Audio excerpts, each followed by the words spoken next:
今天讲一部超经典的高分悬疑片，它由荣获奥斯卡奖的杰克·尼尔森出演。本片改编自史蒂芬金的同名小说，好剧本加上好演员，能遇到这样的影片千万不要错过。故事发生在1977年的美国科罗拉多州，此时位于落基山脉的酒店正在闭店。这里每到冬季总会遭遇暴雪天气，所以他们只能被迫歇业半年。而在这歇业半年的时间里，酒店需要有人在此看管和维护。男主杰克是一名朝气蓬勃的作家，此刻的他是来应聘这里的冬季看管员。穿过偌大的前台大厅，很快就看到了经理办公室。一番简单的自我介绍后，经理讲述了工作内容和注意事项。这份工作看起来很轻松，但实际上要面对巨大的孤独，因为不是每个人都能适应长时间隔离。杰克听后表示无所畏惧，自己最近正巧在构思一本新书，所以能有孤独的环境真的是太好了。经理对这样的回答很满意，紧接着讲述了另一件事。1970年的酒店发生过惨案，而凶手就是当时的冬季看管员老罗。他用斧头砍杀了妻子和2个女儿，最后又选择了饮弹自尽。后来警方经过调查得知，老罗是因为长时间隔离患上了幽闭恐惧症，所以才导致发疯失去了人性。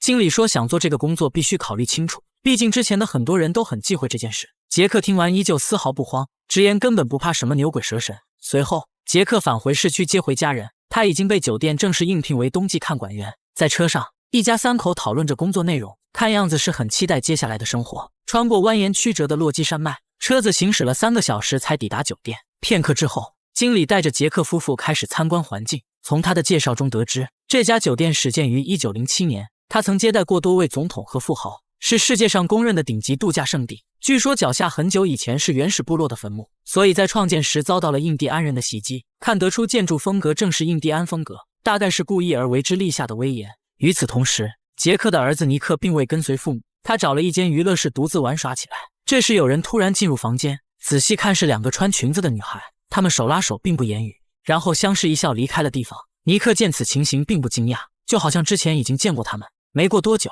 经理带着杰克夫妇来到宴会餐厅，并向他们介绍了厨师长老黑。这时有人领着尼克走了过来，于是经理安排老黑负责交接厨房，自己则和杰克做一些其他事宜。几分钟后，杰克的妻子温蒂和儿子来到后厨，老黑热情讲解了这里的情况。这一间是冷藏储物室，里面存有大量的牛排和猪排。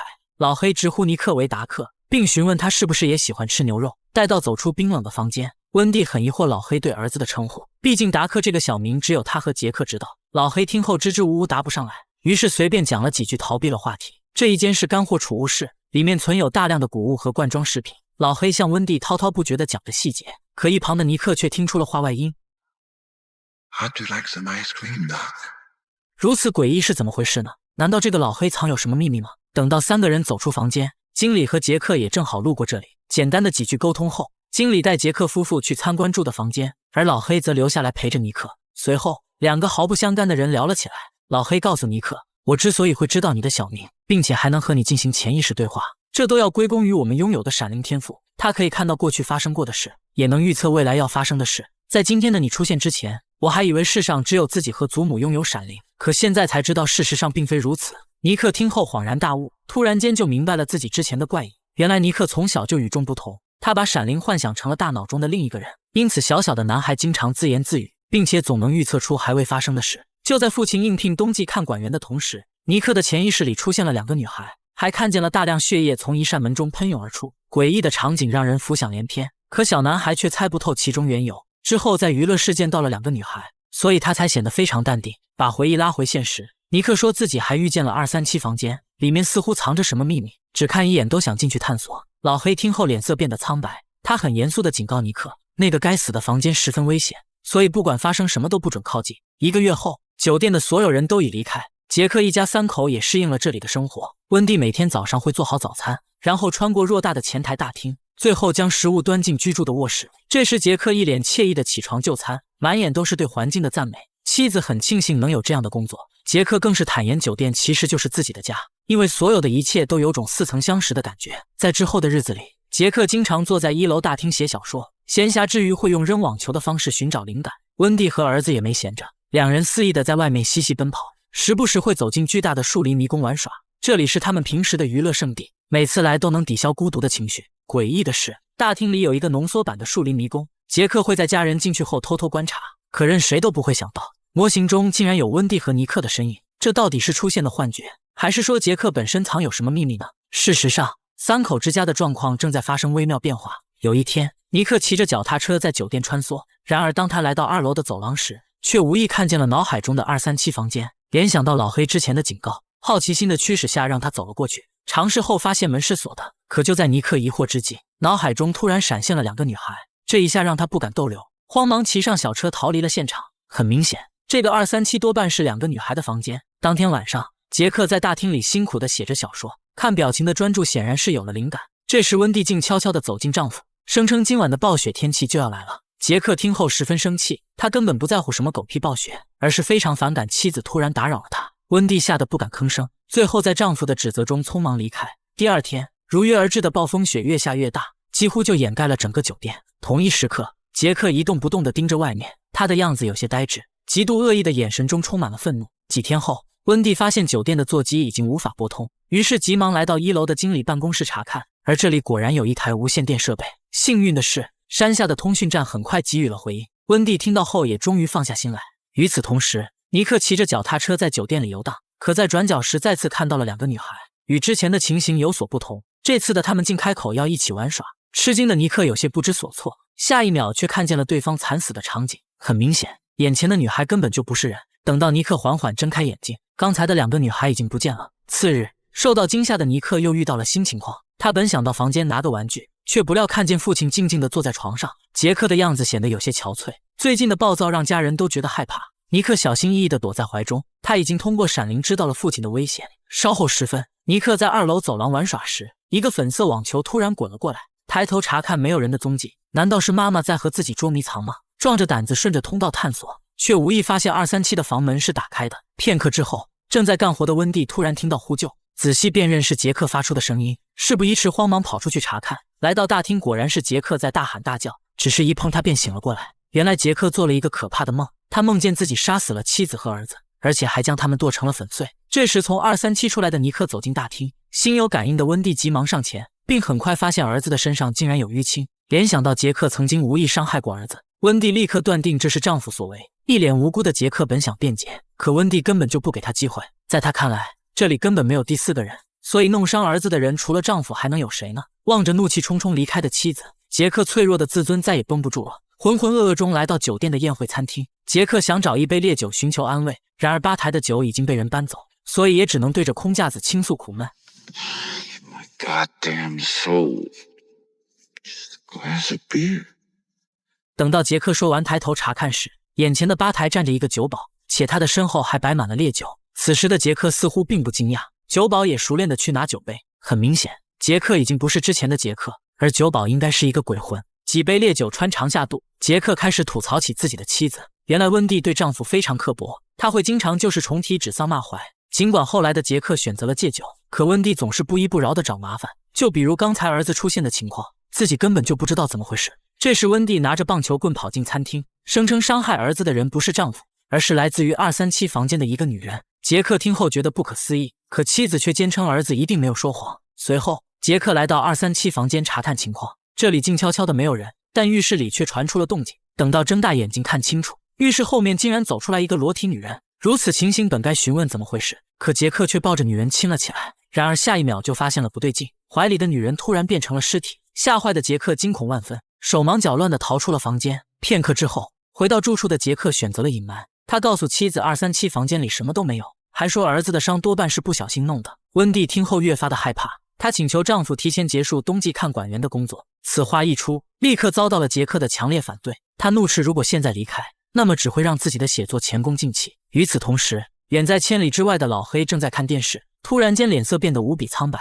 原来酒店的尼克正在发出求救信号，因为他的闪灵预言了新的危险。老黑通过感应知道了一切，善良的他决定马上去营救小男孩。鉴于酒店的电话无法接通，眼下也只能回到酒店一探究竟。另一边，受到刺激的杰克再次回到宴会餐厅，但这次却看到了熙熙攘攘的宾客，来到吧台热情地打招呼，酒保也识趣地递上了酒。杰克见状掏出钞票付账，可酒保却说你的钱在这里用不上，而且已经有人帮你买过单了。杰克听后非常开心，情不自禁地起身走向了舞池。这时有个侍者路过身边，却不小心将酒洒在了他的身上。为了表示歉意，侍者指引杰克到卫生间擦拭衣物。通过2人的谈话得知，杰克认出了眼前的男人。这个相貌平平的侍者不是别人，而是1970年的冬季看管员老罗。老罗见身份识破，也不再隐瞒，然后讲述了自己为何会制造惨案。话锋一转，老罗说：“你不是什么冬季看管员，而是一直都是酒店的管理员。”杰克听到这里恍然大悟，瞬间明白了自己的真实身份。老罗说：“你的儿子用闪灵叫来了老黑，所以你必须像我一样果断出手，不仅要杀掉阻止我们的人，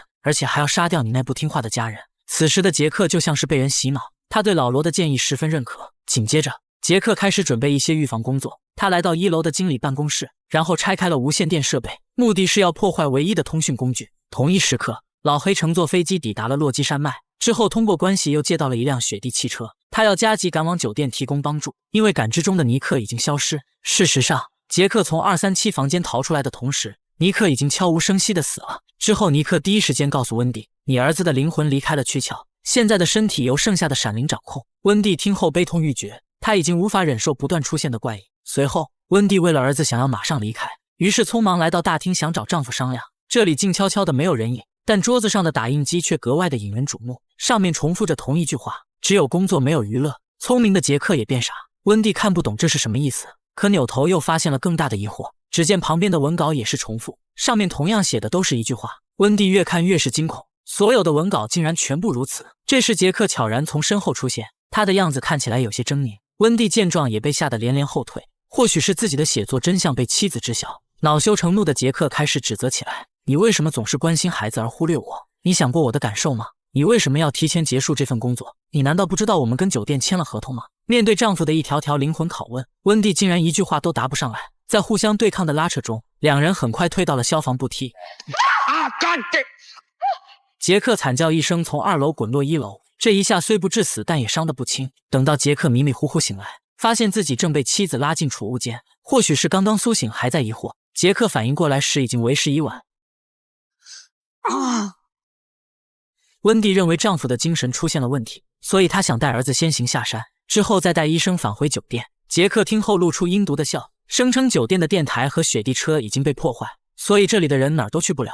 温蒂闻言大惊失色，急忙跑出去探明情况，顶着暴风雪赶到酒店的车库，发现仅有的雪地车果然被人破坏。温蒂懵了，此时的她更加坚信丈夫已经精神错乱。当天晚上，被困的杰克听到了敲门声，询问下才知道是老罗在外面。老罗嘲笑杰克是个窝囊废，一个大男人竟然连女人都打不过。杰克听后恼羞成怒，发誓出去后一定会报仇雪耻。同一时刻，尼克在门上写下了一个单词红朗姆酒，然后转身走向了妈妈。温蒂被尼克的怪异惊醒，但她更惊恐儿子为何会拿着一把刀。这时镜中映射了单词的反面，红朗姆酒倒过来念就是谋杀。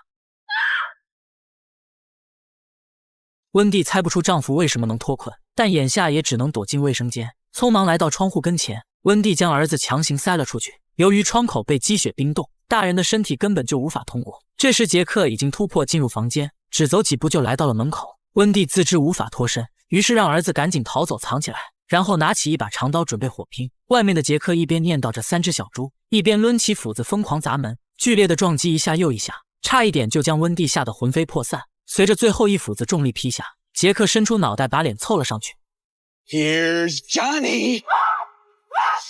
就在杰克伸手去开门时，温蒂趁机用刀划了他一下。恰在此时，老黑开着雪地车赶了过来，巨大的声响也自然被杰克听到。相比较屋内躲避的妻子，杰克决定先解决外面来的老黑。此时的老黑缓缓将车子停下，然后下车径直向酒店走去。前台大厅静悄悄的没有人，殊不知一场凶险正等待着他。躲在柱子后面的杰克猛然出击，一斧子就击压了眼前的人。如此这般，还没出场的老黑就这样死了。听到惨叫的尼克赶紧跑了出去，杰克则在后面玩命狂追。另一边的温蒂也听到了惨叫，他循着声音想找回儿子。这时诡异的一幕突然出现，有2个男人正在疯狂亲热，其中有一个还戴着狗头面具。温蒂见状吓得赶紧逃走，可等他来到1楼大厅，老黑的尸体赫然就躺在前方，来不及发出尖叫，一个头部流血的逝者又出现身后。接二连三的惊吓让温蒂彻底崩溃，漫无目的的开始向外奔跑。无意路过酒店的宴会餐厅，这里竟然变得残破不堪，不仅有到处可见的蜘蛛网，餐桌的2边还坐满了骷髅。温蒂被这样的画面吓傻，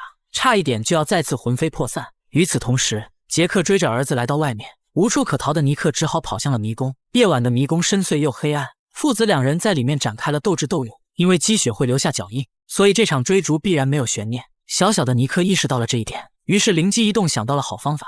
他沿着脚印原路退回去，然后躲在了旁边的树篱之中。杰克追着追着，很快发现了不对劲，可他左顾右盼也没有找到线索。等到尼克轻松地跑出迷宫，恰好遇到了逃出酒店的妈妈。温蒂拉上儿子，赶紧上车，他多一刻都不想再待下去。就在杰克还在迷宫寻找出路时，温蒂已经带着儿子离开了这里。